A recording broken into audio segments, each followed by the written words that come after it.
messing around with is fake. But God says, I want to ride with you, and I want to lean with you, and I want to move with you, and I want to groove with you, because he says, I want to ride.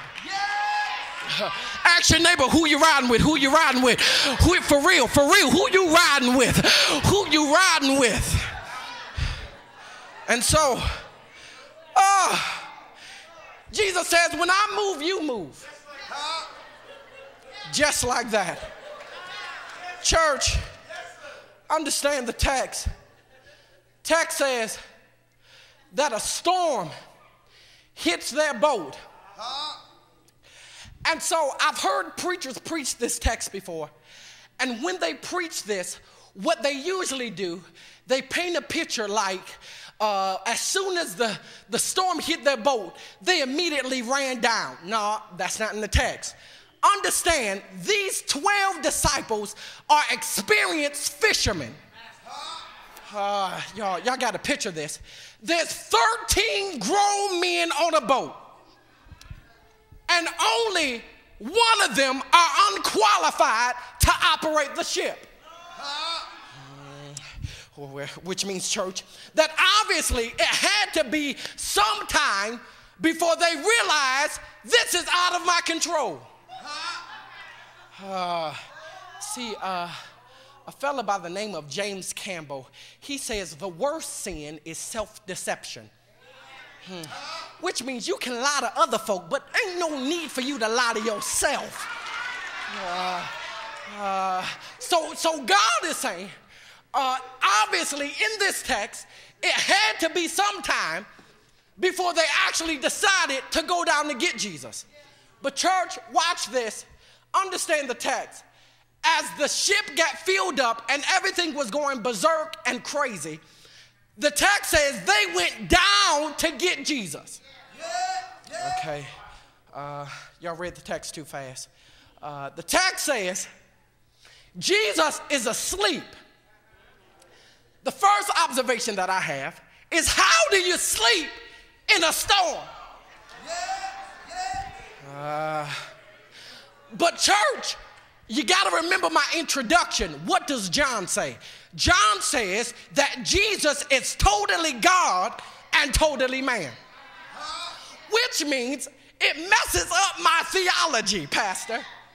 Because the text says that the disciples went down to Jesus. Understand that Jesus is totally man, but he's fully God.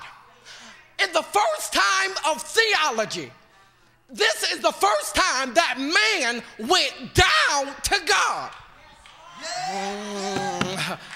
and called for God's attention.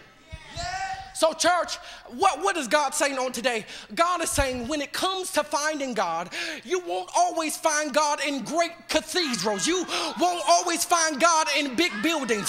You can find God right where you are.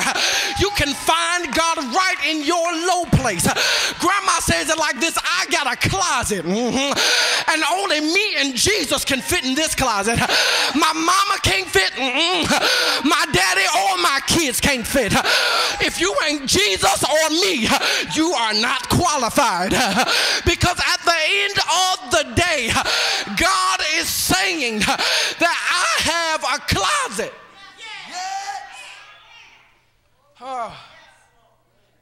And so I've asked you, who are you riding with? But I'm trying to figure out, in your closet, who are you making space for? So church, understand this. They go down to get Jesus. And the text says this: Master, the disciples are talking, carest thou not that we perish? They say, Jesus, don't you care if we die?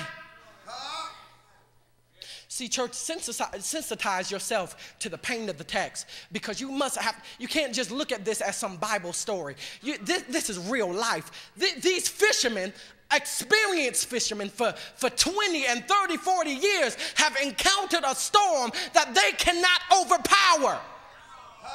And they say to Jesus, Jesus, carest thou not that we perish? Jesus, we're in this storm. Don't you care if we die? Jesus, oh, bless his name. You're the one that sent us out here. We're out here because of you. And a storm, oh, bless his name, hits their boat. It's a painful proposition when the God you serve puts you in a storm. Because the thing is, Lord, deliver me from Negroes that say this. The problem and struggle and storm that you're in is because of something you've done. I dare to disagree, because I want you to know that there are some storms in your life, that the storms that come into your life, you were in the right and in the will of God, and storms still came. Church, might I suggest this? How in the world do we think that just because we got saved, storms stop coming?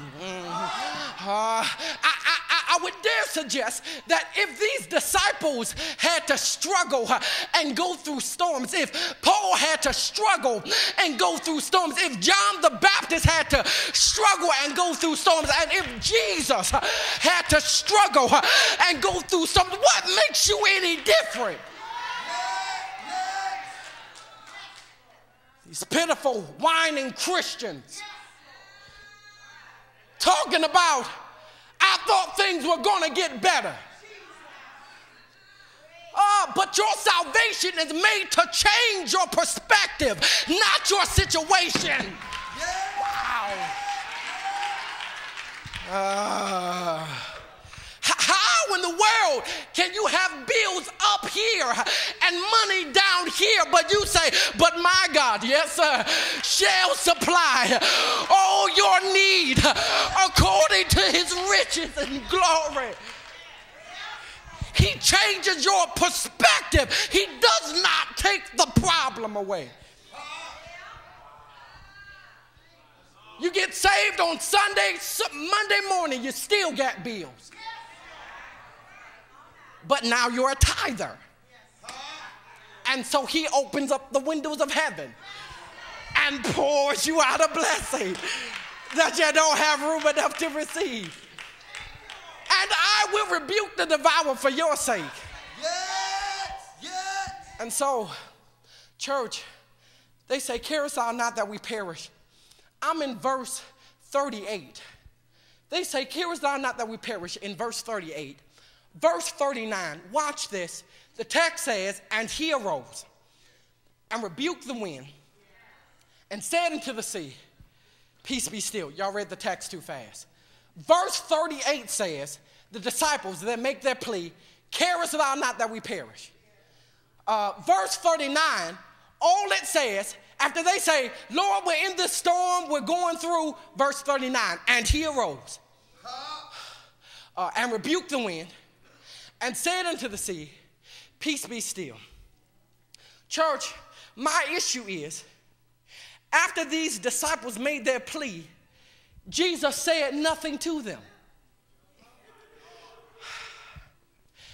It's a painful situation when you talk to God and he doesn't talk back.